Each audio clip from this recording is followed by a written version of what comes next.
नागपूर आणि अमरावतीत गॅस सिलेंडरसाठी नागरिकांच्या रांगा लागल्याचं पाहायला मिळतंय। नागपुरात 17व्या दिवशीही सिलेंडरसाठी रोक गोडाऊन बाहेर रांगेत उभे आहेत। अमरावतीत तिसऱ्या आठवड्यातही सिलेंडरसाठी ग्राहकांच्या रांगा कायम आहेत। मालाडच्या मालवणीमध्ये लोकांची रांग पाहायला मिळते, तर सिलेंडरला कुलूप लावल्याचंही पाहायला मिळतंय। मालाडच्या मालवणीमध्ये एलपीजी गॅस सिलेंडरसाठी मोठी रांग लागली आहे। रिकामे गॅस सिलेंडर घेऊन लोक एजन्सी बाहेर रांग लावून आहेत।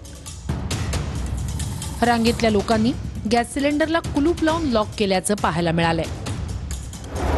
लाइन तो लगाए हैं, जो लॉक लगाए वो किस लिए लगाए हैं?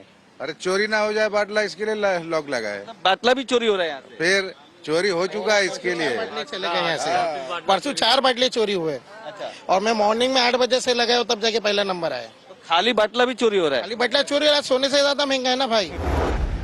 नागपूरमध्ये गॅस गोडाऊन मधून सिलेंडरचं वितरण बंद असलं तरीही गोडाऊन बाहेर लोक दिसून येत आहेत। 17व्या दिवशीही नागपूरमधील काही भागांमध्ये गॅस सिलेंडरसाठी लोक गोडाऊन बाहेर आहेत। गॅस गोडाऊन बाहेर नो स्टॉकचा बोर्ड लागलाय, तर ऑनलाईन नंबर लागत नसल्यानं अनेकांचा मनस्ताप पाहायला मिळतोय।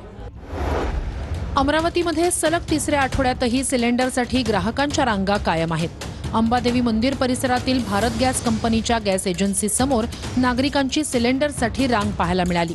सिलेंडरची फक्त घरपोच सुविधा मिळेल अशा आशयाचे बॅनर गॅस एजन्सी बाहेर लागलेत। अधिकाऱ्यांनी सांगितलेलं आहे की घरपोच डिलिव्हरी करा, मग नाही मिळत आहे ना सर, अजून आलेलं नाही। 25 तारीख म्हणजे आता हे गेलेली 8 दिवस होत आहे आज। मग तसं बिना सिलेंडरचं कसं काय ॲडजस्टमेंट करायचं? दुसऱ्याच्या इथं आपण ॲडजस्टमेंट नाही करू शकत ना एवढं। नागपूरमध्ये गेल्या 8 दिवसांपासून गो गॅसचे सर्व एलपीजी पंप बंद आहेत। शहरातील एकूण 20 एलपीजी गॅस पंप बंद आहेत, त्यामुळे ऑटो चालकांवर एलपीजी ऐवजी पेट्रोलवर ऑटो चालवण्याची वेळ आली आहे। सवलतीच्या दरात डिझेल वितरित करणाऱ्या 136 मच्छीमार सहकारी संस्थांना इंधन टंचाईचा फटका बसलाय। रत्नागिरीत जवळपास 7,000हून अधिकच्या यांत्रिक मच्छीमारी बोट चालकांना याचा फटका बसलाय। मच्छीमारांना दिल्या जाणाऱ्या सवलतीच्या डिझेलच्या दरात 23 रुपये इतकी विक्रमी वाढ झाली आहे। मच्छीमारांसाठी दिल्या जाणाऱ्या डिझेलची किंमत 92 रुपयांवरून 115 रुपयांवर पोहोचली आहे।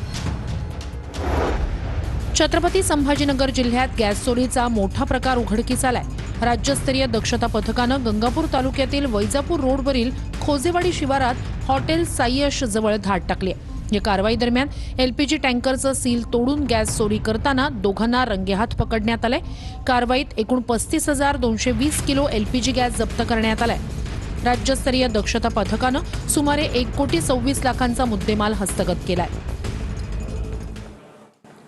एलपीजी संदर्भातील अफवांवर सरकारनं कारवाई केली आहे। महाराष्ट्रासह अनेक राज्यांना दररोज पत्रकार परिषद घेण्याचे निर्देश देण्यात आले आहेत। काळा बाजारावरही बारकाईनं लक्ष देण्याचे निर्देश देण्यात आले आहेत। राज्याच्या मुख्य सचिवांना केंद्र शासनानं हे पत्र पाठवलंय।